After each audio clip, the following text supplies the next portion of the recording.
नमस्कार प्रिय दर्शकों, स्वागत है आप सभी का। और आज के क्लास में हम समझेंगे अवस्थाओं से कि उस अवस्था के ग्रह किस प्रकार का फल करेंगे, कितना फल करेंगे। विशेषकर हम समझेंगे कितना फल कर सकते हैं और किस अवस्था में कितना होगा, उदाहरण के साथ समझने का प्रयास करेंगे। विस्तार से व्याख्या के साथ समझेंगे। प्रिय दर्शकों, ये अवस्था जो है ये 5 प्रकार की अवस्था है और ये पांचों अवस्थाओं में ग्रह के बाल्यकाल से लेकर मृत अवस्था तक का उम्र है, आयु है, अवस्था है और इसमें कार्य करने की क्षमता बदलेगी। ये स्पष्ट इस अवस्था को देखकर ही समझ में आ रहा है। प्रिय दर्शकों, यह बताने से पहले मैं आपको एक छोटा सा उदाहरण देकर बताना चाहूंगा कि इस अवस्था का कितना महत्व है। जैसा कि आप समझिए कि किसी जातक के जन्म कुंडली में सूर्य ग्रह उच्च के होकर बैठे हैं। सूर्य, जैसे कि यहाँ देखिए, यहाँ सूर्य जो 1 नंबर में थे ये उच्च के हैं। ये पिछले क्लास में मैंने बताया। लेकिन यहाँ जो सूर्य 1 नंबर में है, मेष राशि में है, ये सूर्य उच्च का है और ये सूर्य 5 अंश पे है। अब मान लेते हैं किसी और के कुंडली में सूर्य उच्च का हो और वह सूर्य 15 अंश पर हो, तो दोनों के कुंडली में सूर्य की जो अवस्था होगी वह उच्च की ही अवस्था होगी। हालांकि उच्च और नीच मैं आप लोगों को आगे बताऊंगा, लेकिन आप यहां समझ लीजिए थोड़ा सा। मैं ऊंच नीच नहीं बताने वाला हूं, मैं अंश पर ही रहूंगा, आगे आपको ऊंच नीच बताऊंगा। तो जैसे कि मेष राशि में सूर्य उच्च के होते हैं, तो यदि 2 लोगों की कुंडली में सूर्य 1 नंबर में हो, मेष राशि में हो, तो उच्च के ही कहे जाएंगे। लेकिन यदि मान लो इस कुंडली में 5 अंश के हैं और दूसरे व्यक्ति के कुंडली में ये 15 अंश के हो गए, तो 15 अंश का सूर्य मेष राशि में युवावस्था का हो जाएगा और इस कुंडली में 5 अंश का सूर्य बाल्यावस्था में हो जाएगा। अंशों से अवस्था कैसे ज्ञात होगी आप लोगों ने पिछले क्लास में देख लिया, समझ लिया। अब आप समझिए कि किसी और के कुंडली में सूर्य मेष में ही हो। हम 3 लोगों की कुंडली का उदाहरण ले लेते हैं और वह सूर्य 29 अंश का हो, तो वह सूर्य मृत अवस्था में हो जाएगा। अब आप लोगों से मैं पूछना चाहूंगा कि क्या ये तीनों लोगों के कुंडली में जो सूर्य की मेष राशि पर उपस्थिति है, उच्च का सूर्य एक समान फल दे सकता है? तो मुझे उम्मीद है कि आप लोग कहेंगे कि नहीं। क्यों? क्योंकि यहां सूर्य युवा है, 5 अंश का सूर्य बाल्यकाल में है, बाल्यावस्था में है, और यदि किसी के कुंडली में मेष का ही सूर्य 29 अंश पर हो तो वह मृत अवस्था में होगा।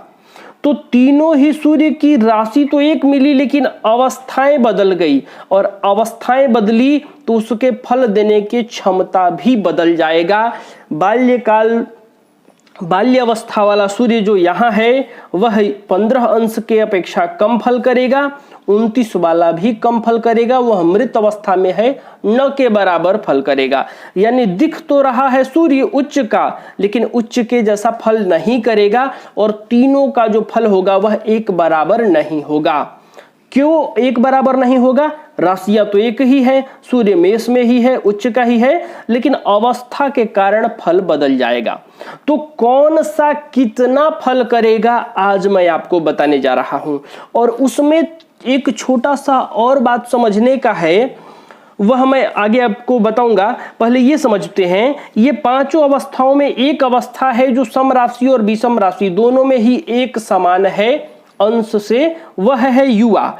तो युवा ग्रह का मतलब हो गया कि जो ग्रह है वह पूर्ण बली है, यानी 100% रिजल्ट करेगा, 100% रिजल्ट करेगा। अगर हम इसको परसेंटेज के आधार पर समझें तो हम इसको 100% लिख लेते हैं। 100% कोई भी ग्रह, नवग्रहों में कोई भी ग्रह हो, यदि वह युवा अवस्था में है। अब युवावस्था कितने अंश से कितने अंश तक होता है यह देखने के लिए आप पीछे के क्लास देखिए, और क्लास यदि आप क्रम से देखेंगे, क्रम से पढ़ेंगे, तो आपको ज्योतिष मैं कहूंगा कि 100% समझ में आ जाएगा इससे सरल और कोई क्या पढ़ाएगा, कैसे बताएगा। मैं बहुत सोच रहा हूं कि जितना सरल से सरल हो जाए मैं उस तरह आपको बता दूं ज्योतिष। तो जो युवा अवस्था का ग्रह है, कोई भी ग्रह हो, यदि वह 18 अंश तक होगा, कितने अंश से, तो 12 अंश के बाद, यानी 13 से 18 अंश, यदि इस अंश के मध्य हो या 13 से 18 तक हो तो वह युवा होगा। अब मैं अंशों पर नहीं जाऊंगा, आप पीछे के क्लास देख लीजिए। तो नवग्रहों में कोई भी ग्रह हो, यदि वह युवा अवस्था का है तो समझ लीजिए कि वह 100% 100% रिजल्ट करने वाला ग्रह होगा। अब आ जाइए मृत पर। यदि कोई ग्रह मृत हो जाता है तो समझ लीजिए कि उसका परसेंटेज 0 हो जाएगा। हालांकि मैं आगे इस पर एक वीडियो बना दूंगा कि मृत भी थोड़ा 0 से आगे बढ़ जाएगा, 1% लिख लूंगा, 2% लिख लूंगा, लेकिन इससे ज्यादा नहीं लिख सकता। यदि कुछ वैसी स्थिति दिखाई पड़े तो 3% तक जा सकता हूं, लेकिन उससे ऊपर नहीं। लेकिन इसको मानिए 0%, यानी मेरे अनुसार 9 के बराबर। मृत अवस्था का ग्रह आपको जीवन में कुछ विशेष नहीं दे सकता, 9 के बराबर, इसीलिए समझिए, यानी 0% समझिए, या 0 से 1, 2, 3 आप समझ सकते हैं, इससे ज्यादा नहीं। मृत अवस्था का ग्रह यानी ग्रह तो है लेकिन उसके पास बल है ही नहीं। वह किस काम का है आप समझ सकते हैं। जो मृत अवस्था है उसके बाद बॉडी की क्या वैल्यू है, क्या महत्व है, तो लगभग वैसा ही समझ लीजिए। मृत अवस्था का ग्रह 0%। बाल्य अवस्था की बात करें तो ग्रह 25% रिजल्ट देते हैं। 100 में से 25% यदि ग्रह बाल्य अवस्था में है तो रिजल्ट दे देगा। अब रहा कुमार अवस्था और प्रौढ़ अवस्था। मैं कहा यहां समझने वाली बात है, यहां मैं दोनों में ही 50 लिख दूंगा, 50% यह भी और 50% ये भी। 50% जब कुमार अवस्था का ग्रह होगा तो जो भी प्रभाव देने वाला होगा ये कुंडली पर निर्भर होगा कि वह किस भाव का मालिक है, किस भाव में बैठा है, किस ग्रह के साथ बैठा है। ये सब आप क्रम से देखेंगे तो समझ में आएगा, लेकिन यहां केवल अवस्थाओं के बारे में बात हो रही है। तो कुमार अवस्था का ग्रह 50% रिजल्ट करेगा, यानी 50% उसके पास क्षमता है, ताकत है। यहां आप इससे ताकत समझिए, उसकी जो कार्य करने की क्षमता है।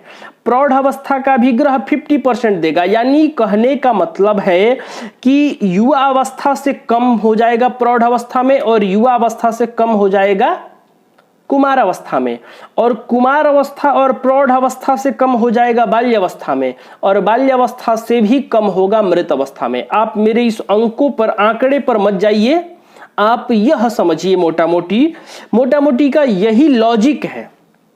ये आंकड़े तो मैंने आपको समझाने के लिए बताया। युवा अवस्था यानी पूर्ण बली ग्रह, अब इससे बलशाली ग्रह नहीं। युवा अवस्था में है 13 से 18 अंश तक है तो युवा अवस्था है, पूर्ण फल देगा। इससे कम प्रौढ़ावस्था, इससे कम युवावस्था से कम कुमार अवस्था, और कुमार और प्रौढ़ावस्था से कम बाल्यावस्था, और बाल्यावस्था से कम मृत अवस्था। इसलिए मैं कहा 0 से 1, 2, 3% मैं बढ़ सकता हूं। अब आप समझिए कि ग्रह प्रौढ़ावस्था में है 50% रिजल्ट करेगा, लेकिन आपको यह भी देखना है कि कौन सा ग्रह प्रौढ़ावस्था में गया है।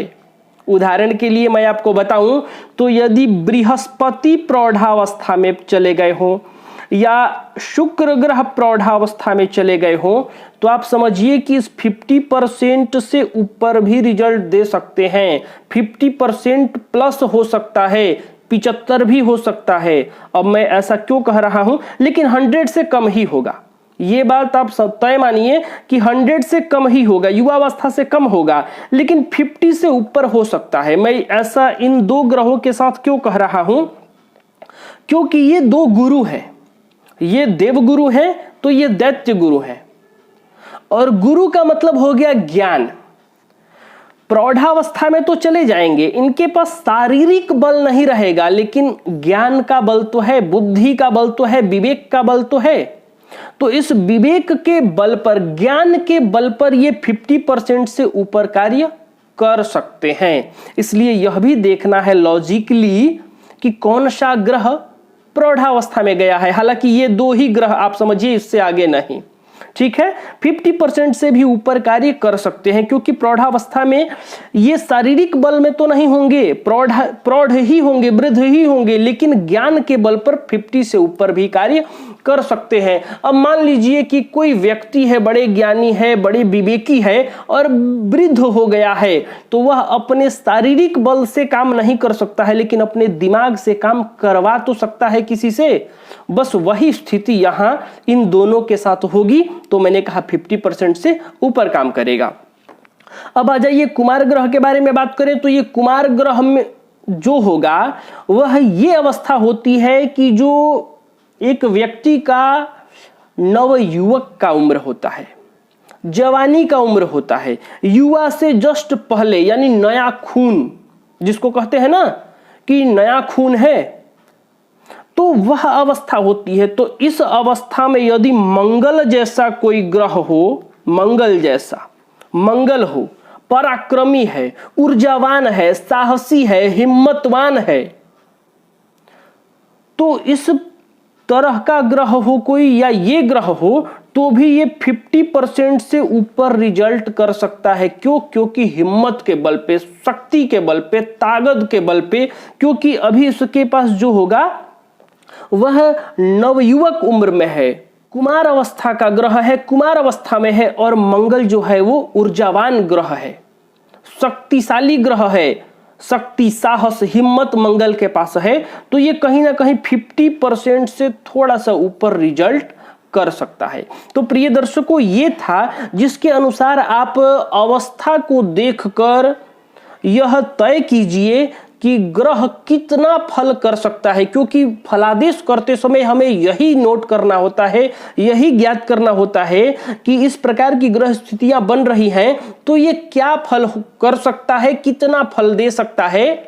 तभी एक आप सफल ज्योतिषी बन पाएंगे, तभी आप एक सफल ज्योतिषी बन पाएंगे, बढ़िया जन्म कुंडली में गणना कर पाएंगे। तो प्रिय दर्शकों, मैं उम्मीद करता हूं कि आज का यह विषय आप समझे होंगे। आज का विषय विशेष रूप से समझने वाला ही है। यदि आप इसको समझते हैं तो आप कुंडली में ग्रहों की अवस्था से उसका क्या फल होगा, कितना फल होगा, यह बढ़िया से गणना कर पाएंगे। तो प्रिय दर्शकों, आज के लिए बस इतना ही। तब तक के लिए हमें अनुमति दीजिए। नमस्कार।